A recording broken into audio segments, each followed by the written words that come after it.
سلام دوستان، وقتتون بخیر. امیدوارم روز خوبی رو شروع کرده باشین. من مانی هستم از پیج مانی بافتنی. دوستان این کلاه باکت زیبا رو که قبلا آموزشش رو تو پیج یوتیوب هم براتون گذاشتم. قبلا آموزش دادم اینو توی 2 قسمت براتون آموزشش رو تو یوتیوب براتون گذاشتم. بعد من دیدم این کلاه خیلی ساده است، گفتم این کلاه یه روز زیبا رو براش ببافم و به شما هم بیام اینجا آموزش بدم. البته یه چند تا دونه بافتم. این گلا رو با همین نخ رافیا بافته شده به حالت گلدوزی روی کار و نخو من دولا کردم برای این کار که گلام یه مقدار برجسته تر و قشنگ تر بایستن.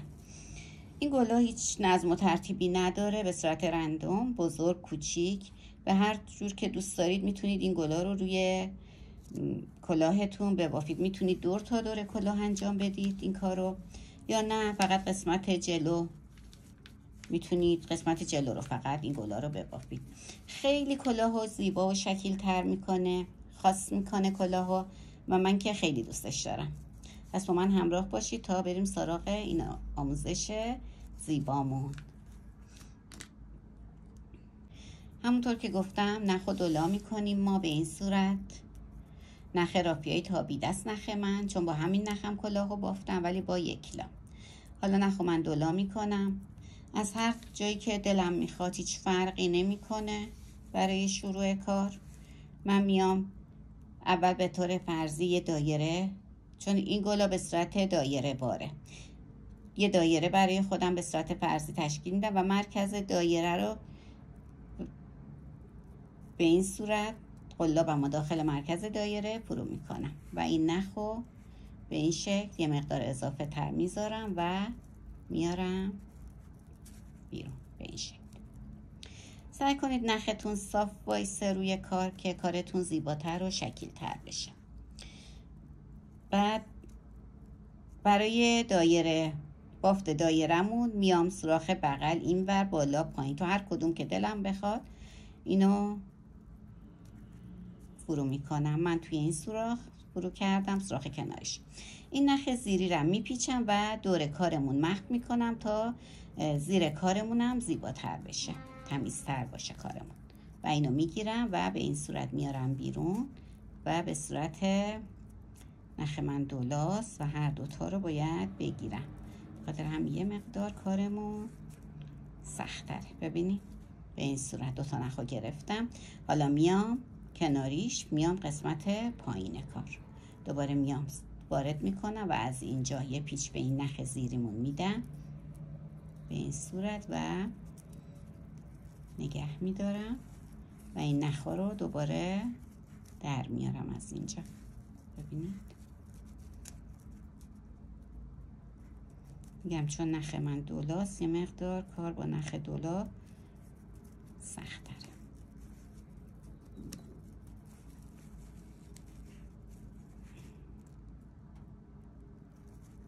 خب ببینید دوباره میام کجا؟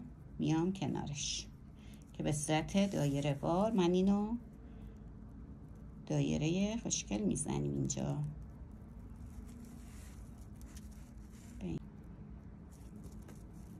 دوباره به این صورت گلبرگ ما داره بزرگ و بزرگتر میشه.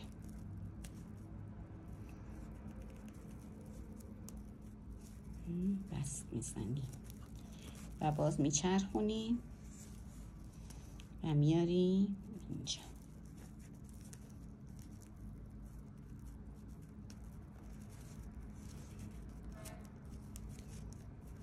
ببینید به همین زیبایی گل روز ما تشکیل میشه.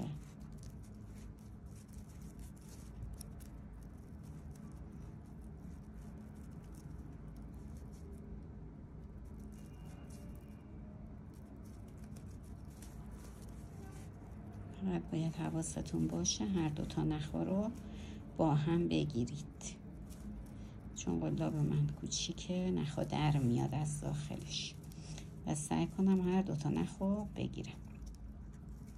خب ببینید به این صورت. حالا اگه دوست دارید بزرگ باشه یا کوچولو باشه فرقی نمیکنه، بزرگ کوچیک کنار هم قرار برید و یه کلاه خیلی زیبا و خوشگلی رو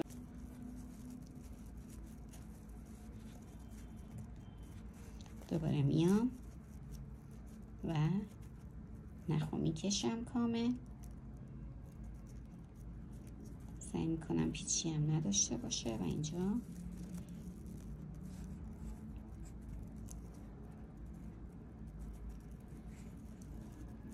نخ من گیر کرده یه جایی.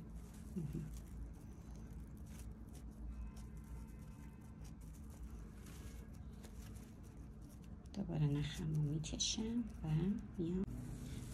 دوستان گلبرگ من اینجا تموم شد. گل من این نخ آخرمو یه مقدار بلندتر میگیرم اینو، به خاطر اینکه میخوام از زیر در بیارم و به این صورت داخل قلابم میذارم و از زیر کار میکشم بیرون. ببینید به این صورت از زیر کار میکشم بیرون. من نخمو قیچی میکنم، یه مقدار بلندتر قیچی میکنم نخو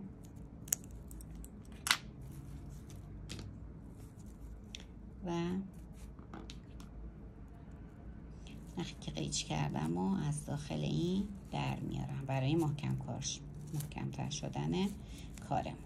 به این صورت برای تمیزی کارمون از قلاب کوچیکتر یا از سوزن استفاده میکنیم و اینو نخو لابلای کارمون محو میکنیم که کار تمیزتر رو که پشت کارمونم تمیز بشه. به این شکل لابلای اینا رد میکنیم که کارمون محکمتر و تمیزتر بشه. میتونید از نخ و سوزن هم استفاده کنید، فرقی نمیکنه. خب این که نخ اولمون بود.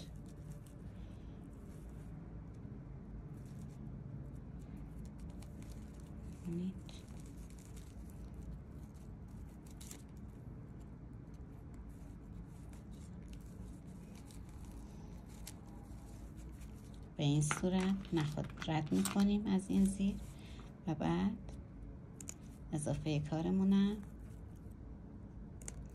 قیچی میکنیم. نه تمیزی زیر کار. خب من این کار رو ادامه میدم، تمومش میکنم و بعد برمیگردم. دوستان این گلای زیبای ما، کار من به اتمام رسید. من نیمی از کلاه رو فقط جلوی کلاه رو گل زدم برا. شما میتونید دور تا دور همین گلا رو به صورت دور تا دور ببافید یا گلدوزی کنید.